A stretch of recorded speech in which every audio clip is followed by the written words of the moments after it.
মুনাজাতের শুরুতে কি পড়তে হয় এবং মধ্যখানে কি পড়তে হয় এবং কি বলে মুনাজাত শেষ করতে হয় এবং মুনাজাতের মধ্যে কিছু দোয়া আছে। এই দোয়াগুলা পড়লে আল্লাহ পাক রব্বুল আলামিন জীবনের সমস্ত গুনাহগুলা মাফ করে দেন। আর ছোট্ট এমন একটি দোয়া ইসমে আজম আছে, এই দোয়া পড়লে আল্লাহ পাক রব্বুল আলামিন সাথে সাথে মুনাজাতের দোয়া আল্লাহ তাআলা কবুল করে নেন। আর এমন একটি দোয়ার কথা বলবো, যেই দোয়াটি পড়লে যাদের মা বাবা কবরে অন্ধকার কবরে চলে গেছেন, যদি আপনার মা বাবার কবর জিয়ারতের উদ্দেশ্যে যদি হাত তুলে দোয়াটি পড়তে পারেন, সারা দুনিয়ায় গোটা দুনিয়ায় যত পাহাড় আছে এই সব পাহাড়কে যদি একত্রিত করা হয়, ওজন করলে যতটা ওজন হবে ততটা নেকি আল্লাহ তাআলা আপনার মা বাবার কবর আল্লাহ তাআলা পৌঁছে দিবেন। প্রিয় দিনদার ইমানদার মুসলিম ভাই বোনেরা, দোয়া হচ্ছে এমন একটি ইবাদত, আপনি যদি দোয়া না করেন আল্লাহ তাআলা নারাজ হন। দোয়া হচ্ছে ইবাদতের মূল। যেমন নামাজের মধ্যেও কিন্তু দোয়া আছে। সালাম ফিরানোর আগে যখন আমরা পড়ি আল্লাহুম্মা ইন্নী যালামতু নাফসি যুলমান কাসীরা ওয়ালা ইয়াগফিরুয যুনুবা ইল্লা আনতা ফাগফিরলি মাগফিরাতাম মিন ইনদিক ওয়ারহামনি ইন্নাকা আনতাল গফুরুর রহিম। এটা কিন্তু দোয়া। তারপরে আপনি দুই সেজদার মাঝখানেও দোয়া আছে, রব্বি গফিরলি ওয়ারহামনি ওয়াআফিনি ওয়াহদিনি ওয়ারযুকনি। এই দোয়া করলে আল্লাহ তাআলা খুশি হন। যদি কোনো বান্দা আল্লাহর কাছে যদি দোয়া না করেন, আল্লাহর কাছে যদি না চান, আল্লাহ তাআলা নারাজ হন। পৃথিবীর কোনো মানুষের কাছে যদি আপনি একবার দুইবার তিনবার চান, সে রাগ হয়ে যায়, গোস্সা হয়ে যায়, আপনাকে খালি ফিরিয়ে দেয়। আর আল্লাহ পাক রব্বুল আলামিন যিনি সমস্ত কিছুর মালিক, ওই আল্লাহর কাছে যদি আপনি যা চাইবেন আল্লাহ তাআলা তাই দিবেন।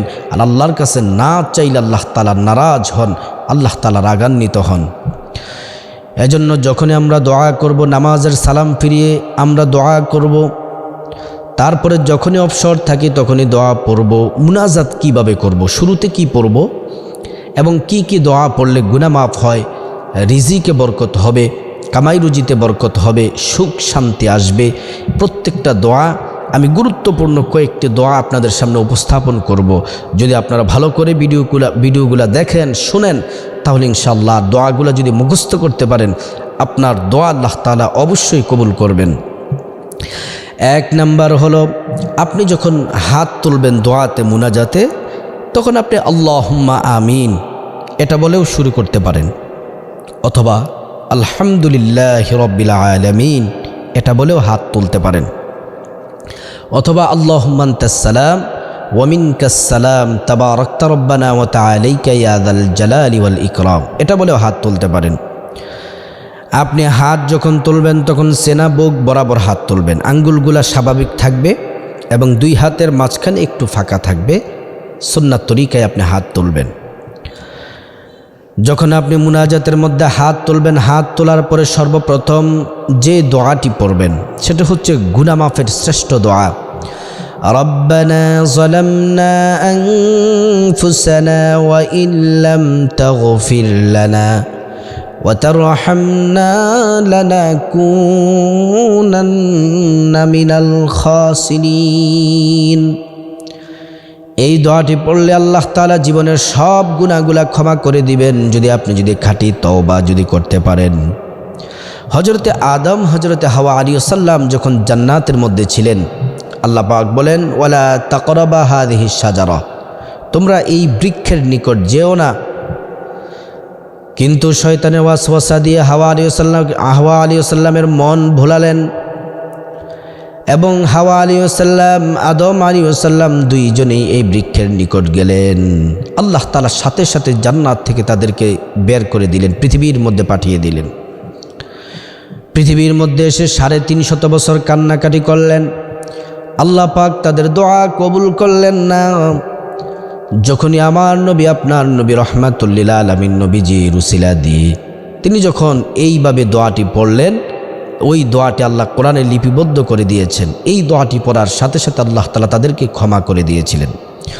দোয়াটি হলো রব্বানা যালামনা আনফুসানা ওয়া ইল্লাম তাগফির লানা ওয়া তারহামনা লানাকুনান্না মিনাল খাসিরিন। রব্বানা, হে আমাদের রব, যালামনা, আমি জুলুম করেছি, আনফুসানা, নিজের নফসের প্রতি, ওয়া ইল্লাম তাগফির লানা, আপনি আমাদের ক্ষমা করুন, ওয়া তারহামনা, আপনি রহম করুন, লানাকুনান্না মিনাল খাসিরিন, আপনি যদি রহম না করেন, আপনি যদি ক্ষমা না করেন, তাহলে ক্ষতিগ্রস্তদের অন্তর্ভুক্ত হয়ে যাব। আপনি যদি এই দোয়াটি যদি পড়তে পারেন, আল্লাহ তাআলা জীবনের সমস্ত গুনাহগুলো আল্লাহ তাআলা মাফ করে দিবেন। দ্বিতীয় নাম্বার দোয়া হচ্ছে, যে দোয়া পড়লে আল্লাহ তাআলা দুনিয়ার সব কল্যাণ আপনাকে দান করবেন। দুনিয়ার সব কল্যাণ বলতে হালাল টাকা, হালাল রিজিক, ধন দৌলতের ব্যবস্থা আল্লাহ করে দিবেন, সম্মান মর্যাদা আল্লাহ তাআলা দান করবেন। এবং এই দোয়াটি পড়লে আল্লাহ তাআলা আখিরাতের কল্যাণ দান করেন। আখিরাতের কল্যাণ হচ্ছে আপনার সংকীর্ণ কবরটা দৃষ্টির শেষ সীমা পর্যন্ত প্রশস্ত হয়ে যাবে। আপনার অন্ধকার কবরে আল্লাহ তাআলা আলোর ব্যবস্থা করে দিবেন। আপনি যখন হাসরের ময়দানে উঠবেন, আল্লাহ তাআলা আরশের নিচে ছায়ায় আপনাকে জায়গার ব্যবস্থা করে দিবেন। আপনাকে হাউজে কাউসারের পানি পান করার ব্যবস্থা করে দিবেন। শুধু তাই নয়, আপনার আমল নামা যখন মিজান পাল্লায় যখন ওজন দেওয়া হবে, আপনার নেকের পাল্লা ভারী হয়ে যাবে। ডান হাতে আমল নামা দেওয়া হবে। পুলসিরাতের ব্রিজটা চোখের পলকের মধ্যেই আপনি পার হয়ে আল্লাহর জান্নাতে প্রবেশ করবেন। সুবহানাল্লাহ ওয়া বিহামদিহি হচ্ছে পরকালের কল্যাণ। ওয়াকিনা আযাবান নার, এই দোয়ার শেষে বলা হয়েছে, হে আল্লাহ, জাহান্নাম থেকে আমাদেরকে মুক্তি দেন, জাহান্নাম থেকে আমাদেরকে বাঁচান। দোয়াটি ভালো করে শুনুন। রব্বানা আতিনা ফিদ দুনিয়া হাসানাতাও ওয়া ফিল আখিরাহ হাসানাতাও ওয়া কিনা আযাবান নার। রব্বানা, হে আমাদের রব, হে আমাদের প্রতিপালক, আতিনা ফিদ দুনিয়া হাসানা, দুনিয়ার সমস্ত কল্যাণ আমাকে দান করুন। ওয়া ফিল আখিরাতি হাসানা, আখিরাতের সমস্ত কল্যাণ আপনি দান করুন। ওয়া কিনা আযাবান নার, আপনি আমাদেরকে জাহান্নামের আগুন থেকে বাঁচান। তারপরে এমন একটি দোয়ার কথা বলবো, যে দোয়া পড়লে আপনার সন্তান নেককার হবে। আল্লাহ তাআলা আপনাকে সন্তান দান করবেন, নেককার সন্তান হবে, নম্র ভদ্র হবে, মা বাবার বাধ্য সন্তান হবে। যেই দোয়া পড়লে সন্তান নামাজি হয়। আর এই দোয়াটি পড়েছিলেন হজরতে ইব্রাহিম ও খলিলুল্লাহ, আমাদের জাতির পিতা। আমাদের জাতির পিতা ইব্রাহিম ও খলিলুল্লাহ, মুসলিম মিল্লাতের জাতির পিতা ইব্রাহিম ও খলিলুল্লাহ, তিনি এই দোয়াটি পড়েছিলেন। দোয়াটি হলো, রব্বি জাআলনি মুকিমাস সালাতি ওয়া মিন যুররিয়াতি রব্বানা ওয়া তাকাব্বাল দুআ। রব্বি জাআলনি, হে আমাদের রব, মুকিমাস সালাতি, আমাকে সালাত কায়েমকারী বানান, ওয়া মিন যুররিয়াতি, আমার বংশধর হতে, অর্থাৎ আমার যে বংশ যে আসতেছে তাদেরকেও আপনি নামাজি বানিয়ে দেন, সন্তানদেরকে নামাজি বানিয়ে দেন। রব্বানা ওয়া তাকাব্বাল দুআ, হে আমাদের রব, আপনি আমার দোয়া কবুল করুন। সুবহানাল্লাহি ওয়া বিহামদিহি, কত চমৎকার আয়াত। তারপরে বলবেন, মুনাজাতের মধ্যে এমন একটি দোয়া পড়বেন, যেই দোয়া পড়লে আল্লাহ আপনাকে ক্ষমা করবেন, আপনার পিতামাতাকে ক্ষমা করবেন, এবং সমস্ত মোমেনদের জন্য হিসাব যেন আল্লাহ তাআলা হাশরের ময়দানে সহজ হয়ে যায়, সেই দোয়াটির কথা এখানে বলা হয়েছে।